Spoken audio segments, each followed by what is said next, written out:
Setiap kampus menyimpan cerita, tapi tidak semua berani mengungkapkannya. Di balik lorong gelap yang telah lama disegel, ada suara-suara yang menjerit minta didengar. Arwah yang tak pernah tenang, dan dosa masa lalu yang ditutup rapi oleh waktu. Ini bukan sekadar cerita horor. Ini adalah suara dari mereka yang dilupakan sebuah lorong yang seharusnya tidak pernah dibuka. Dina, seorang mahasiswi semester akhir di Universitas Tunas Bangsa, dikenal sebagai content creator horor kampus. Channel YouTube Naya sudah memiliki puluhan ribu subscriber. Ia sering merekam eksplorasi tempat angker, baik kampus sendiri maupun bangunan terbengkalai. Suatu malam, ia mendengar rumor dari satpam lama tentang lorong F, bagian dari gedung tua yang sudah tak digunakan sejak tragedi kebakaran 10 tahun lalu. Katanya, ada seorang mahasiswi yang tewas terjebak di dalam saat kebakaran itu, tapi mayatnya tidak pernah ditemukan. Gedung F itu sudah dikunci permanen, tapi kalau kamu masih mau coba, ada jendela rusak di belakang laboratorium biologi. Tapi awas, jangan lama-lama di dalam, ada waktu kutukannya, kata Pak Darto. Satpam tua dengan mata yang menyimpan banyak rahasia.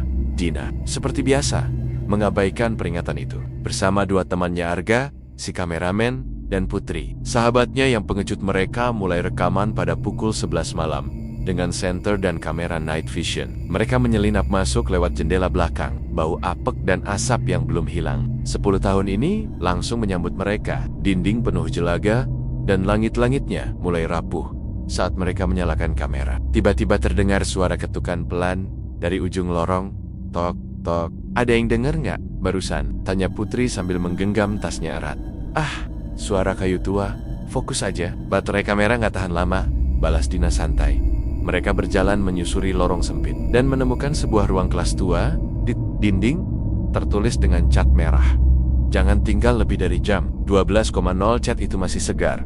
Putri mulai panik. Din, kita balik aja, please. Ini nggak lucu lagi. Namun, Dina tetap keras kepala. Justru ini konten bagus banget. Subscriber kita bakal naik. Mereka terus merekam hingga jam 11:45.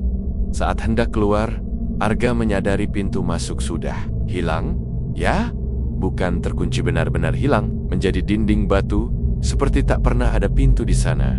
Tiba-tiba terdengar suara langkah kaki di atas langit-langit, tapi gedung itu hanya satu lantai. Langkah itu bukan suara biasa, berat. Seret, tap, tap, tap, tap. Mereka menyorot kamera ke atas. Dalam night vision, terlihat sesosok wanita dengan kulit melepuh, matanya berdarah, berjalan merangkak di lengket-lengket, terbalik seperti cicak. Putri langsung menjerit dan jatuh pingsan. Arga mencoba mengangkatnya, tapi tubuh Putri terasa berat dan dingin. Keluarin kita dari sini, teriak Arga sambil menendang dinding, tapi tak ada jalan keluar. Hanya bayangan yang terus bergerak mendekat. Pukul 12 tepat, semua lampu dan kamera mati. Hanya suara napas berat dan isakan terdengar. Esok paginya, satpam menemukan kamera di depan jendela rusak. Rekamannya hanya 2 menit terakhir yang bisa diselamatkan. Putri menjerit. Arga memeluk tubuh Putri yang tak bergerak. Dina berdiri mematung, menatap langsung ke lensa, dengan mata kosong dan wajah penuh jelaga. Di akhir video, terdengar suara pelan seorang perempuan. Jangan rekam penderitaanku. Sudah 3 hari berlalu sejak kejadian di lorong F. Mahasiswa-mahasiswa mulai membicarakan hilangnya Dina dan Arga. Beberapa bilang mereka kabur karena dikejar masalah akademik. Tapi sebagian lagi percaya mereka ditelan gedung terkutuk itu. Putri masih dirawat di ruang isolasi Rumah Sakit Jiwa Harapan Jiwa. Ia belum bicara sepatah kata pun, hanya duduk diam, memeluk lutut, dan sesekali menulis di tembok dengan jarinya. Dia masih di dalam lorong. Kayla, adik Dina yang masih SMA, tidak percaya kakaknya kabur begitu saja. Tahu battle. Dina terlalu berani, tapi bukan pengecut. Ia pasti ingin meninggalkan jejak kalau tahu akan pergi untuk waktu lama. Kayla datang ke kampus membawa ponsel. Dina yang ditemukan polisi dari tas Putri. Di dalam galeri ponsel, tak ada video lorong F, semuanya terhapus. Tapi ada satu hal aneh. Sebuah notifikasi rekaman suara otomatis berdurasi 1 menit dikirim dari ponsel Dina ke akun Google Drive pada malam kejadian. Kala memutar rekaman itu di kamarnya sendirian, suara statis mendominasi. Namun di tengah-tengah terdengar suara seperti isakan. Kemudian suara Dina terdengar lemah. Arga, jangan lari. Dia bukan manusia. Lalu suara perempuan berbisik, jangan rekam penderitaanku. Lalu teriakan, hening. Merasa tidak puas, Kala mendatangi Pak Darto, satpam lama kampus yang pertama kali memberi informasi soal lorong F.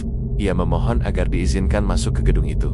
Anak muda, saya sudah bilang, gedung itu tidak mengizinkan sembarangan orang keluar masuk, apalagi setelah tengah malam, ucap Pak Darto. Suaranya berat. Kayla memaksa. Akhirnya, Pak Darto menyerah, namun memberinya satu pesan, kalau kamu dengar suara seseorang memanggil dari ujung lorong, jangan jawab, jangan dekati, dan apapun yang terjadi, jangan menoleh ke belakang. Dengan membawa senter, ponsel, dan salib kecil dari ibunya, Kayla menyelinap masuk ke lorong F pukul 9 malam. Gedung F terlihat lebih rusak dari yang dibayangkan. Debu tebal, jaring laba-laba, dan bau hangus masih menyengat, tapi ada yang ganjil. Begitu, Kala melewati lorong pertama, ponselnya tiba-tiba mati. Senter berkedip-kedip, dan dinding lorong mulai berubah tekstur. Seperti daging manusia, lembab, berdetak pelan, lalu dia mendengar suara. Kala, suara itu sangat familiar. Suara Dina. Dina, Kak Dina, teriak Kayla panik. Ia mulai berlari, mengejar suara itu. Tapi lorong seperti tak berujung. Setiap kali ia belok, suara semakin jauh. Hingga tiba-tiba, ia menemukan sebuah pintu besi, tertutup rantai. Di dinding tertulis, ruang penyimpanan jiwa. Dilarang membuka. Kayla mencoba membuka rantai. Tapi begitu menyentuhnya, tangannya terbakar. Ia mundur dengan panik, napasnya memburu. Tiba-tiba, suara kaki terdengar. Di belakangnya, tap, tap. Ingat pesan Pak Darto? Ia tidak menoleh. Tapi suara itu makin dekat. Dan kemudian, ada yang berbisik tepat di telinganya. Terima kasih sudah datang. Sekarang giliranku keluar. Kayla tak tahan lagi. Ia menoleh. Di belakangnya, berdiri sesosok wanita penuh luka bakar. Wajahnya tak bisa dikenali. Namun matanya menatap penuh dendam. Ia tersenyum. Di saat bersamaan, di luar gedung F, Pak Darto mulai gelisah. Jam tangannya menunjukkan 12,0 tepat. Ia berlari ke depan gedung. Namun lorong sudah menghilang tertutup, seperti tembok biasa. Ya Tuhan, satu lagi korban, bisiknya lemas. Di rumah sakit jiwa, Putri tiba-tiba bangun dari tidur panjangnya. Ia menatap perawat dengan mata terbuka lebar, lalu berteriak keras.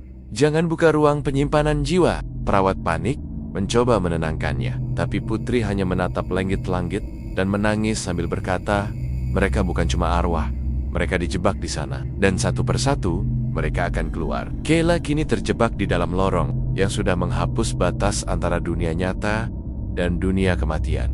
Apa sebenarnya yang disembunyikan kampus ini? Siapa sosok yang dibakar hidup-hidup? Dan apakah Kayla bisa menyelamatkan kakaknya? Atau justru menjadi bagian dari penderitaan? Malam masih dingin, gedung F tetap sunyi. Tidak ada suara dari luar maupun dalam. Tapi di dalam lorong yang telah menelan Kayla, waktu seolah berjalan lambat atau mungkin tidak berjalan sama sekali. Kayla berjalan perlahan di lorong yang kini berubah warna. Dindingnya seperti arang basah, dan bau daging terbakar terus menusuk hidung. Tiba-tiba, suara-suara samar terdengar dari dinding. Ampun Bu, saya nggak tahu apa-apa. Jangan tutup pintunya. Tolong, aku masih hidup. Kayla menempelkan telinga ke dinding. Jantungnya berdegup kencang. Suara itu, suara orang yang terbakar hidup-hidup.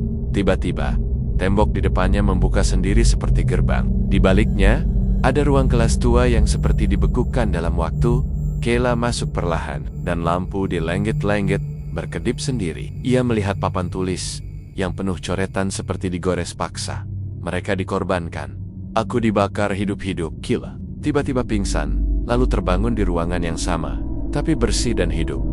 Ia bingung. Ada mahasiswa lain di ruangan itu. Mereka tampak nyata. Ruang kelas kembali normal, penuh suara-suara kuliah di depan. Berdiri seorang dosen perempuan berwajah dingin. Bu Ratna, selamat datang di ujian akhir. Ujian sesungguhnya, ucapnya. Salah satu mahasiswa, seorang gadis berambut panjang, tampak gemetar. Ia menjawab soal dengan terbata-bata. Bu Ratna menatapnya tajam. Kalau kamu gagal, kamu tahu akibatnya. Tiba-tiba seluruh ruangan menjadi gelap. Mahasiswa-mahasiswa menghilang satu persatu. Tinggal gadis itu yang tersisa dan wajahnya kini mulai melepuh perlahan, seperti terbakar. Ia menatap langsung ke arah Kayla dan berteriak, katakan pada mereka, namaku Tiara. Aku dibakar hidup-hidup karena tahu rahasia dosen itu. Kayla tersentak bangun.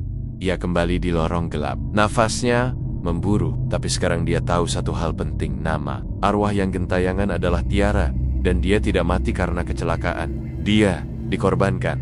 Adegan 3. Perjanjian api sementara itu. Di luar gedung kampus, seorang mantan dosen bernama Pak Reno sudah lama menghilang datang diam-diam ke rumah sakit jiwa. Mencari Putri, ia memohon agar diberi waktu bicara. Dan akhirnya, perawat mengizinkan 5 menit. Saat berada di hadapan Putri, ia berkata pelan, "Tiara dulu adalah mahasiswa saya. Dia tahu soal praktik curang dalam program penelitian kampus. Dia mau membongkar semuanya.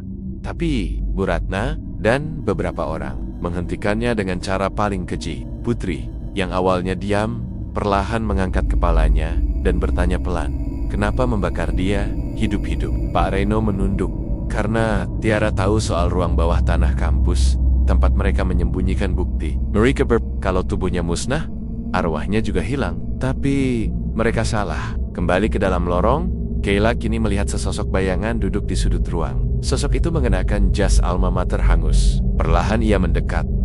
Kak Dina kala menahan tangis saat melihat kakaknya duduk dengan mata terbuka tapi kosong.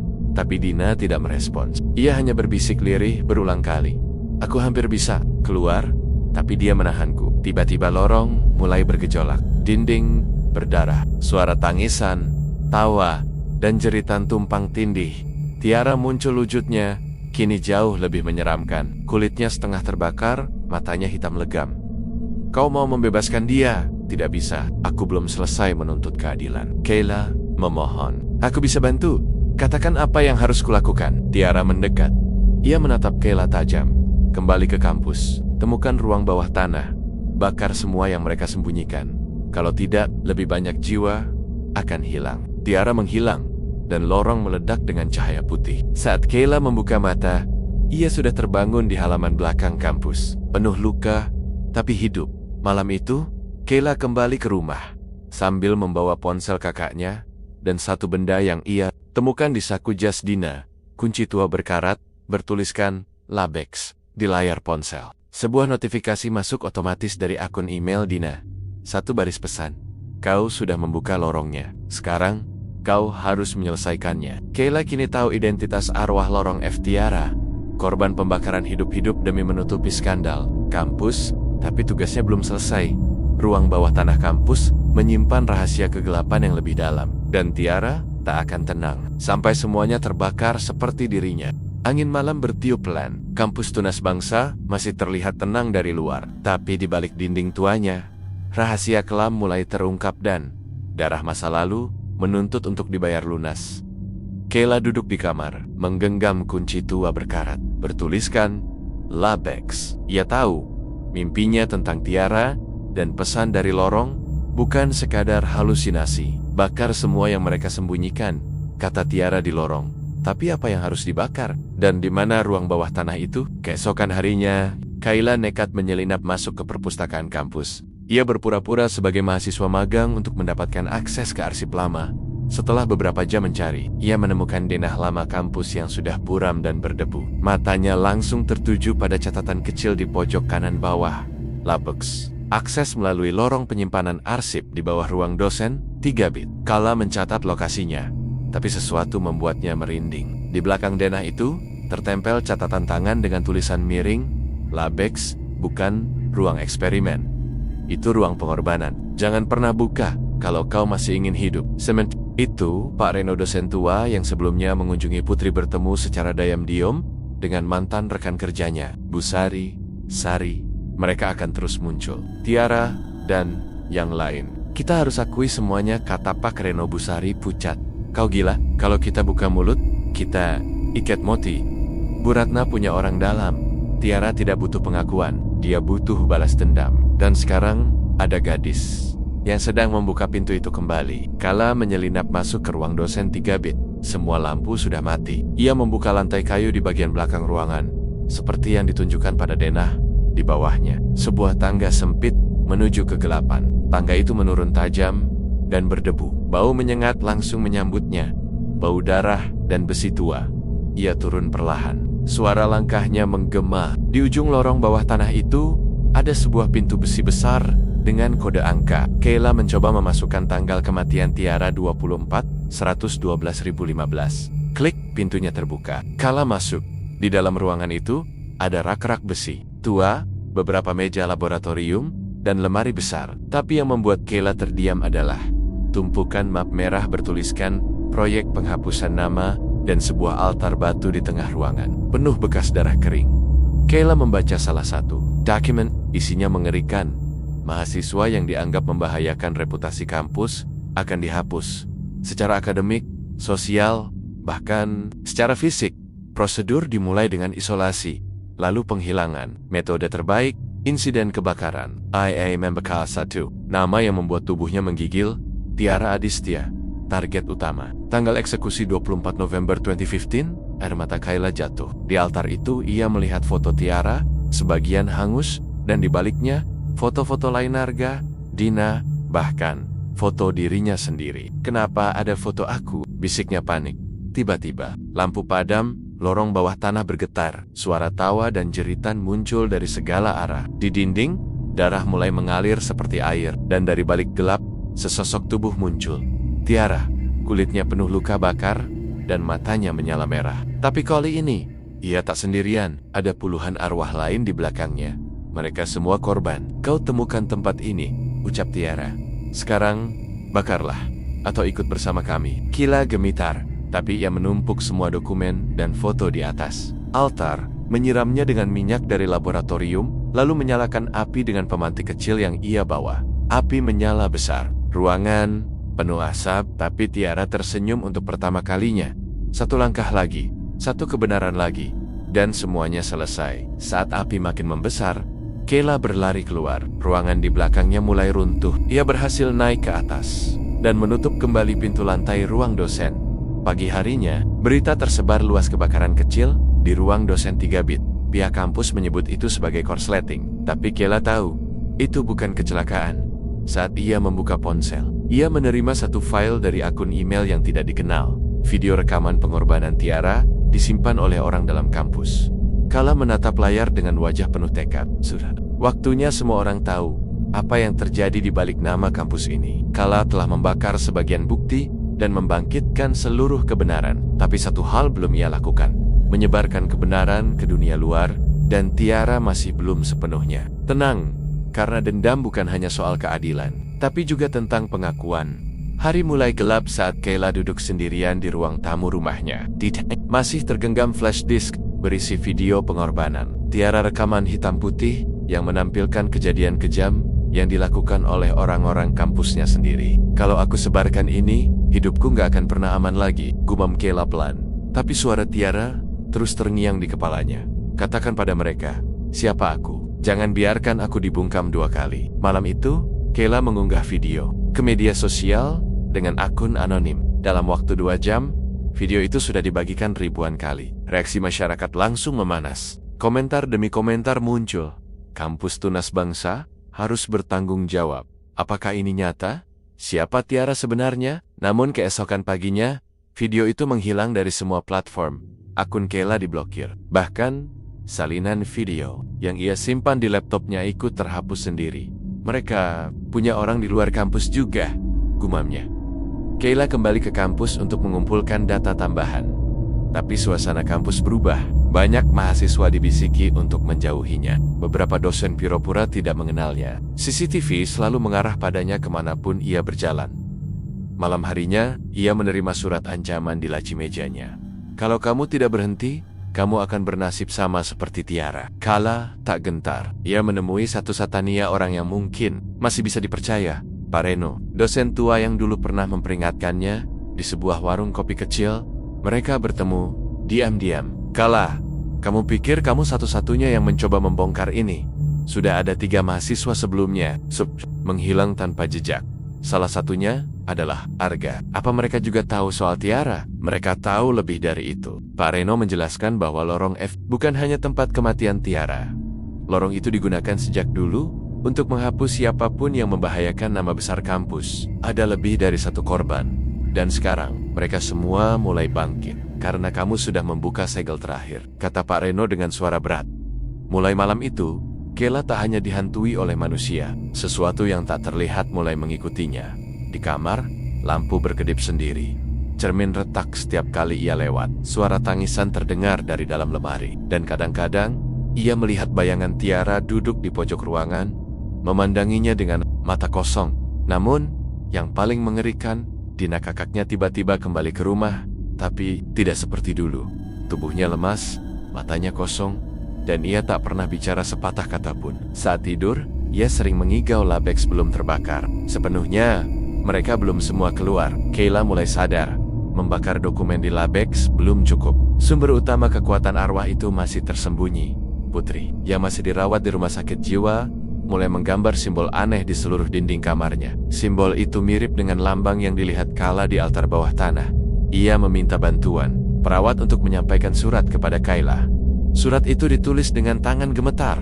Di bawah gedung rektorat, ada ruang tertutup. Mereka menyebutnya ruang arsip jiwa, tempat mereka menyegel roh-roh korban supaya tak bisa pergi. Buka sigelnya, bebaskan mereka semua.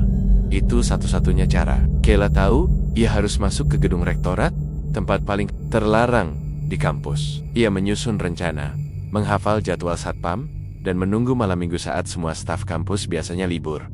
Pukul 11 malam, ia menyusup masuk. Menggunakan kunci tua yang pernah ia ambil dari saku Dina, ia membuka pintu. Ruangan bawah tanah di balik perpustakaan rektorat, tangga tua, membawa Kayla ke dalam ruang bawah tanah gelap tanpa lampu. Hanya diterangi senter dari ponselnya.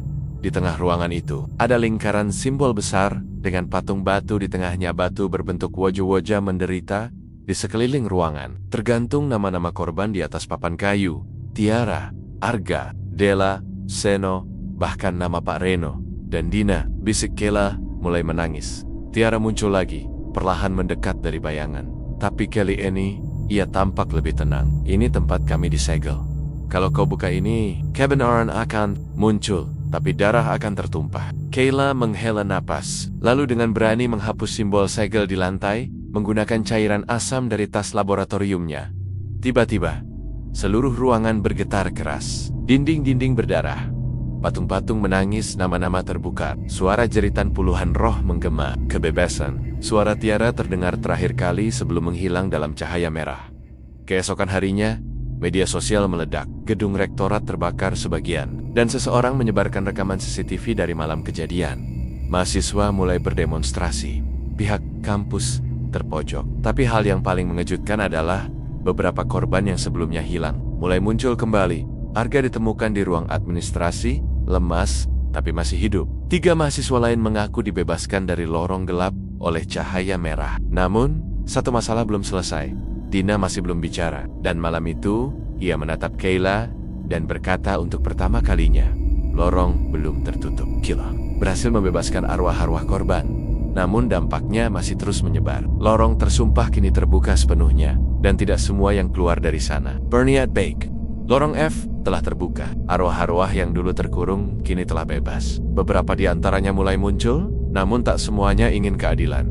Ada yang ingin balas dendam, ada yang ingin pengakuan, dan ada pula yang hanya ingin melihat dunia terbakar, sebagaimana nasib mereka yang dulu tak adil.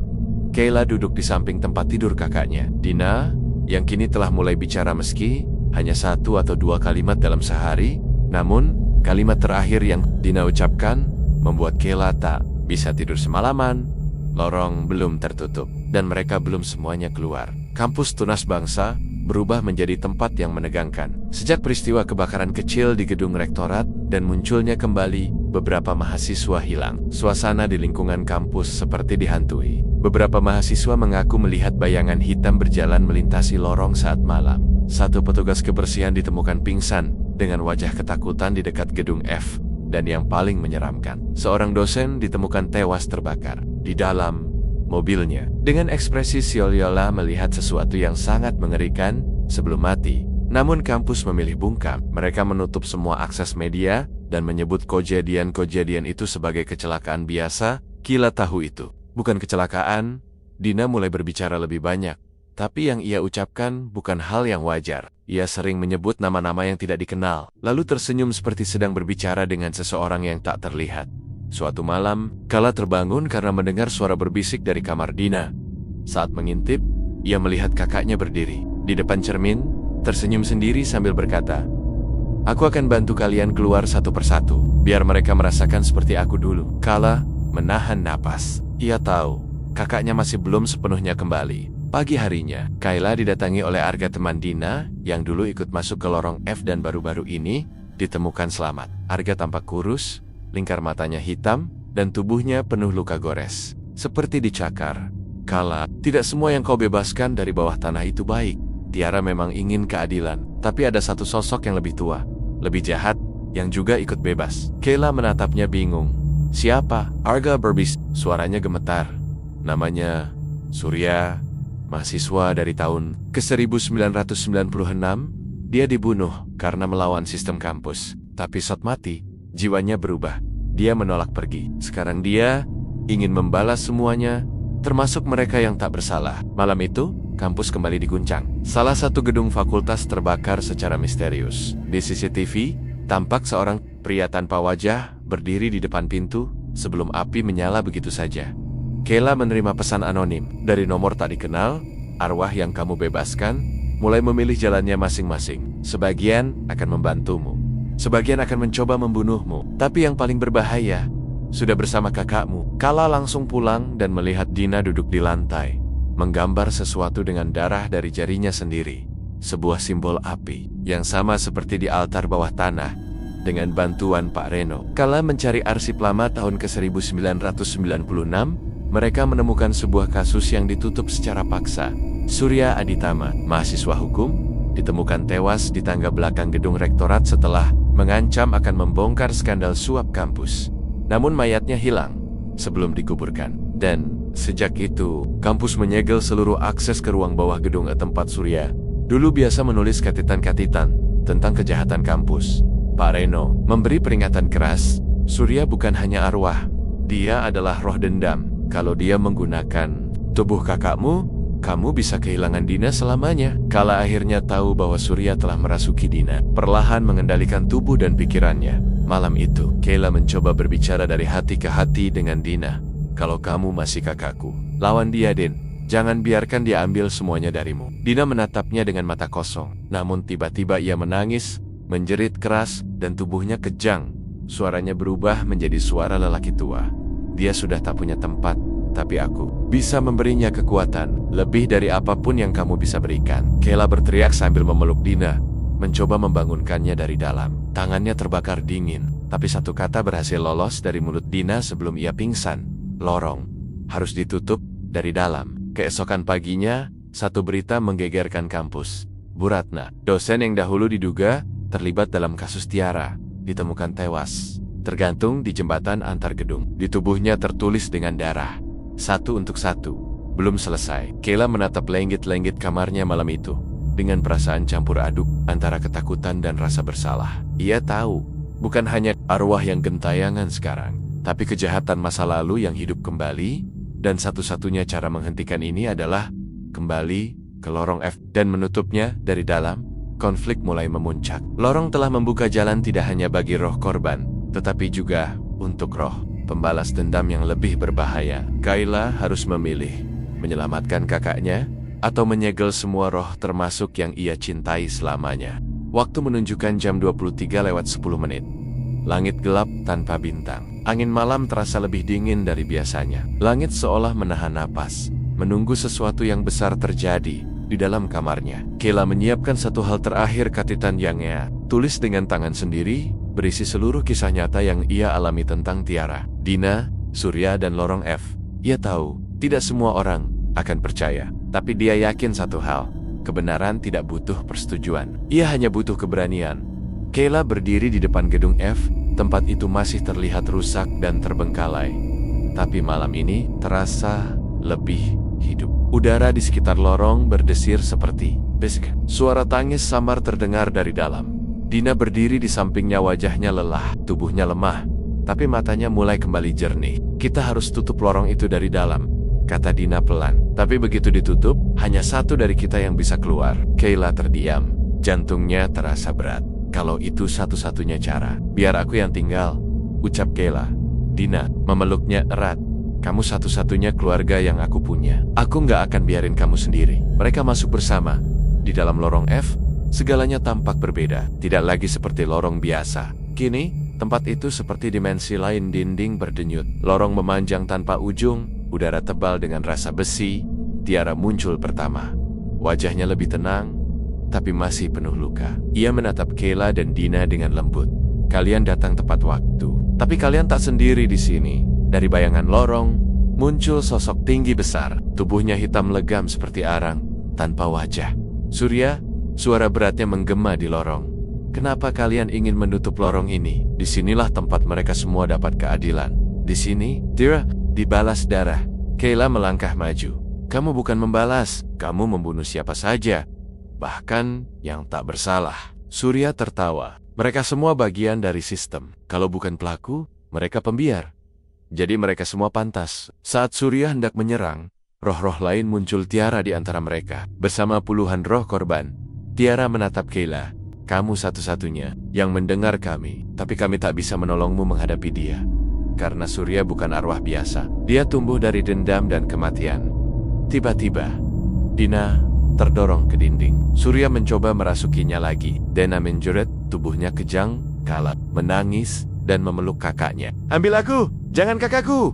Aku yang membuka lorong ini. Aku yang layak menutupnya. Surya tertawa, tapi terhenti saat cahaya muncul dari tubuh Dina, simbol api yang dulu ia gambar dengan darah. Kini menyala terang di dada Dina. Dina melawan. Dari dalam, aku bukan tempatmu lagi, Surya. Cahaya itu membakar roh Surya. Ia menjerit, tubuhnya meleleh seperti lilin panas, dan menghilang dalam sekejap. Lorong mulai bergetar, dinding runtuh. Suara jeritan, tangisan, dan teriakan memenuhi udara. Tiara mendekat ke Kayla.